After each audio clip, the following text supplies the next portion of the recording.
Exercise 9.2 question number 1। इसमें दिया गया है कि चतुर्भुज ए बी सी डी एक समांतर चतुर्भुज है जिसमें ए जो है वो डीसी पर लंब है, ए लंब डीसी, सी एफ लंब ए लंब डीसी और सी एफ लंब ए डी, सी एफ लंब ए डी। ए बी बराबर 16 सेंटीमीटर, ए बी आपको दिया गया है 16 सेंटीमीटर, ए बी बराबर आपको दिया गया है 16 सेंटीमीटर। उसके बाद जिसमें ए बी बराबर 16 सेंटीमीटर, ए ई बराबर 8 सेंटीमीटर, ए ई आपको दिया गया है 8 सेंटीमीटर, ए ई बराबर 8, ए ई बराबर 8 सेंटीमीटर और सी एफ बराबर आपको दिया गया है 10 सेंटीमीटर, सी एफ बराबर 10 सेंटीमीटर। अब देखिए क्या होगा इसमें, समांतर हल करते हैं इसको।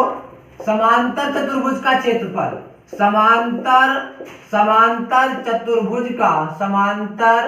चतुर्भुज का क्षेत्रफल बराबर सूत्र क्या होता है इसका, समांतर चतुर्भुज के क्षेत्रफल का 1/2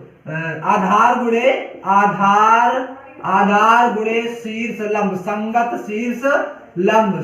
शीर्ष लंब, आधार गुणे संगत शीर्ष लंब, मतलब कि जिस आधार पे जो आधार लेंगे उसी का शीर्ष लंब लेंगे। ठीक, चलिए उसके बाद देखिए अब हम निकालते हैं एरिया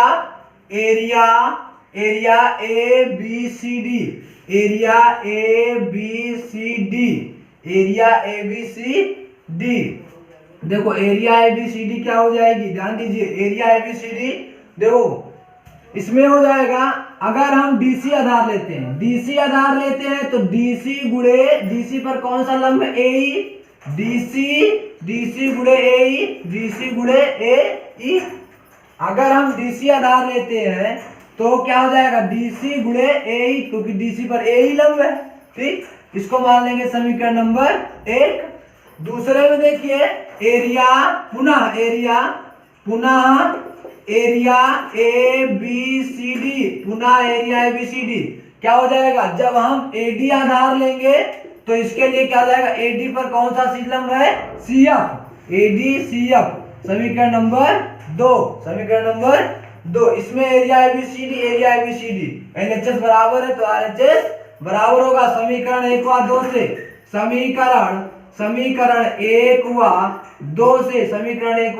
2 से एडी गुणे सी एफ बराबर डीसी गुणे ए। अब देखिए सबका मान रख दीजिए, डीसी गुणे ए ई, एडी का मान आपको निकालना, एडी रहने दीजिए, एडी गुणे सी एफ बराबर कितना है 10, सी एफ बराबर 10 बराबर डीसी। देखिए देखो ए बी सी डी एक समांतर चतुर्भुज है, समांतर चतुर्भुज की समूह भुजाएं बराबर होती हैं तो ए बी जो होगा वो डीसी के बराबर होगा, अर्थात हम डीसी की जगह क्या लिख सकते हैं, ए बी, अर्थात ए बी की जगह 16 सेंटीमीटर, 16 गुणे ए ई कितना दिया गया है 8 सेंटीमीटर लिख देंगे यहाँ, चूंकि ए बी बराबर डीसी समांतर चतुर्भुज की सम्मुख भुजाएं हैं। अब देखिए ए डी बराबर 16 गुणे 8 बटे 10, क्या हो जाएगा इसको 128 बटे 10 यानी 12.8 centimetre, 12.8 centimetre. Exercise 9.2 question number 2। इसमें दिया गया है कि चतुर्भुज एबीसीडी एक समांतर चतुर्भुज है जिसके मध्य बिंदु क्रमशः ई एफ जी एच है। ठीक, आपको सिद्ध करना है कि area E F G H बराबर 1/2 area A B C D, area E F G H बराबर 1/2 area A B C D. देखिए एक रचना करते हैं, रचना में क्या करते हैं, ई एच को एफ से मिला देते हैं, एच एफ को मिलाया, बिंदु एच से बिंदु एफ को मिलाया, बिंदु एच से बिंदु एफ को मिलाया, बिंदु एच से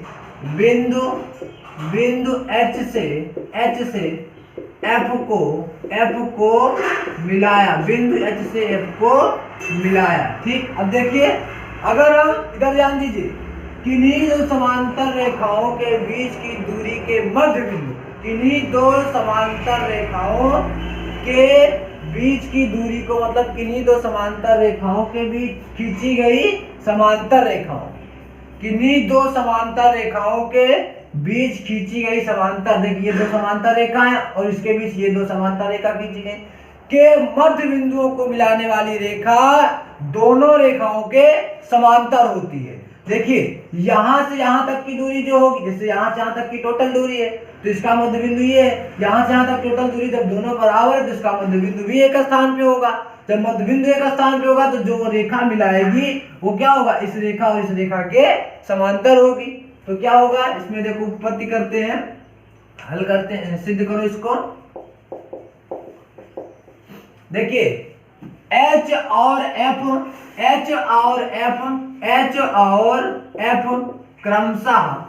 क्रमशः भुजाओं AD और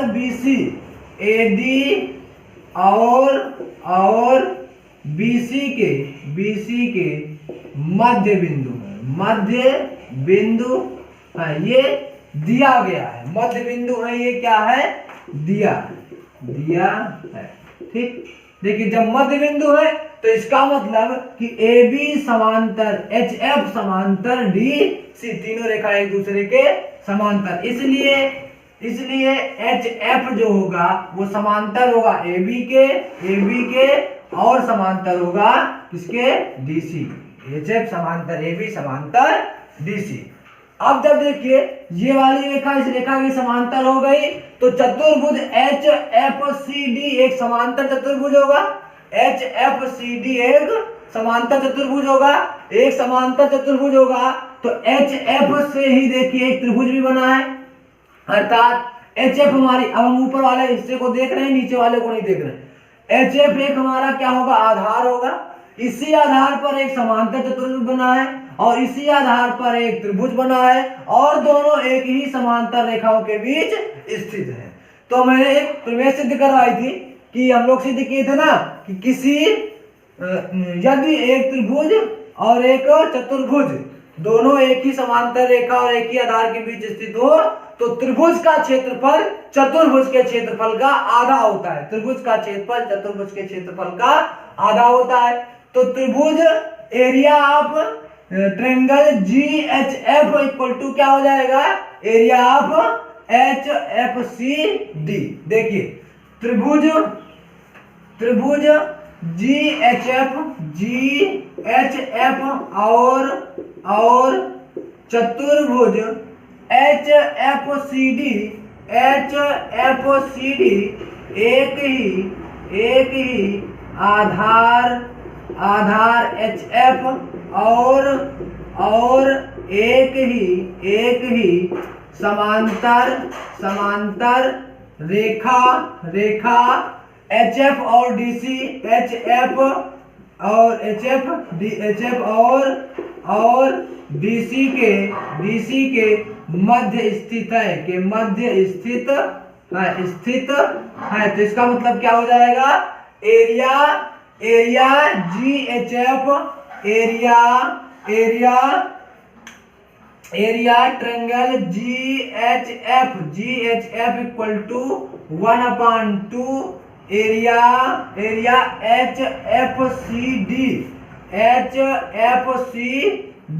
HFCD त्रिभुज का क्षेत्रफल चतुर्भुज के क्षेत्रफल का आधा, समीकरण नंबर 1।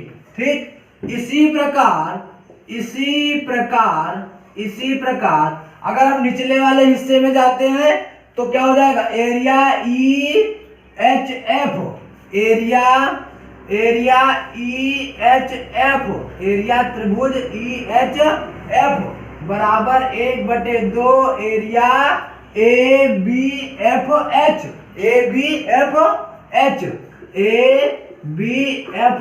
ये भी तो देखिए आधार हमारी HF होगी, इसी आधार से देखो ये त्रिभुज बना है, इसी आधार से ये चतुर्भुज बना है, दोनों एक ही समांतर रेखा HF और AB के बीच स्थित है। तो पहला हमने बताया, दूसरा हमने इसी प्रकार। समीकरण नंबर 2, समीकरण 1 व 2 को जोड़ने पर समीकरण 1 व 2 को जोड़ने पर जोड़ दीजिए। तो एरिया त्रिभुज GHF प्लस एरिया त्रिभुज EHF बराबर 1/2। देखो हम दोनों को जोड़ते समय 1/2 कॉमन ले रहे हैं, 1/2 कॉमन ले रहे हैं। तो area HFCD plus area ABFH। ठीक, जब हम देखिए इसमें एरिया GHF में EHF जोड़ेंगे तो एरिया EFGH हो जाएगा। पूरा ये वाले त्रिभुज में त्रिभुज जोड़ेंगे तो चतुर्भुज बन जाएगा। इन दोनों को जोड़ लीजिए तो एरिया हमारा क्या बन जाएगा, ये एरिया EFGH बराबर 1/2 हमने कॉमन लिया है, 1/2। और देखिए HFCD में ABFH जोड़ेंगे तो एरिया ABCD बन जाएगी, एरिया ABCD। आपको यही सिद्ध करना था, एरिया EFGH बराबर 1/2 एरिया ABCD। यहाँ पे ये आपका प्रूव्ड हो गया, एक्सरसाइज 9.2 क्वेश्चन नंबर 3। इसमें दिया गया है चतुर्भुज ABCD एक समांतर चतुर्भुज है जिसमें P और Q क्रमशः भुजा DC और AD पर स्थित है। P जो है वो DC पर स्थित है और AD जो है वो Q पर स्थित है। इसमें मध्य बिंदु का कोई जिक्र नहीं किया गया है, आगे आपको सिद्ध करना है कि एरिया APB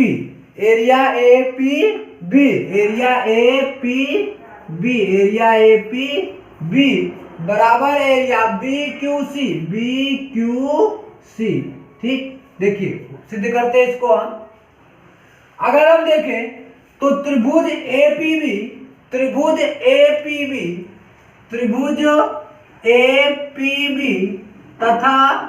तथा समांतर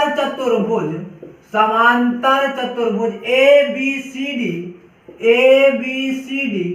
एक ही आधार AB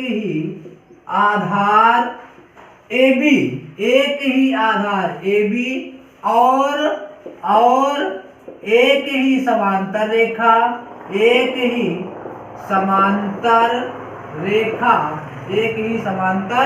रेखा कौन सी, AB और DC, AB तथा DC के बीच स्थित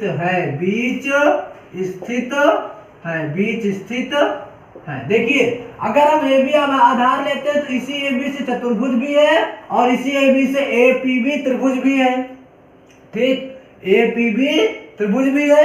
और देखिए हमने बताया था वहीं पर में कि एक ही आधार और एक ही समांतर रेखाओं के बीच बने त्रिभुज और चतुर्भुज में त्रिभुज का क्षेत्रफल चतुर्भुज के क्षेत्रफल का आधा होता है। तो इसलिए क्या हो जाएगा, एरिया APB बराबर हो जाएगा 1/2 एरिया ABCD। इसको मान लेंगे समीकरण नंबर 1। उसके बाद दूसरे में आ जाते हैं।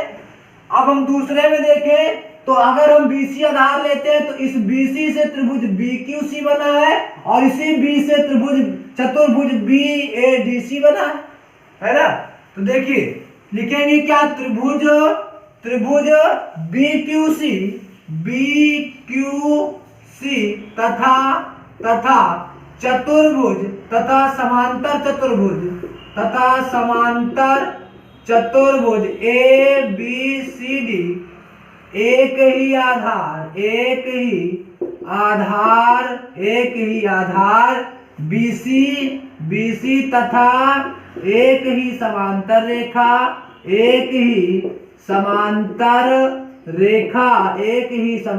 रेखा BC तथा AD, BC तथा AD के मध्य स्थित है, के मध्य स्थित है। समांतर क्यों? क्योंकि ABCD एक समांतर चतुर्भुज है और समांतर चतुर्भुज की सम्मुख भुजाएं बराबर और समांतर होती है ना, तो इसलिए एरिया BQC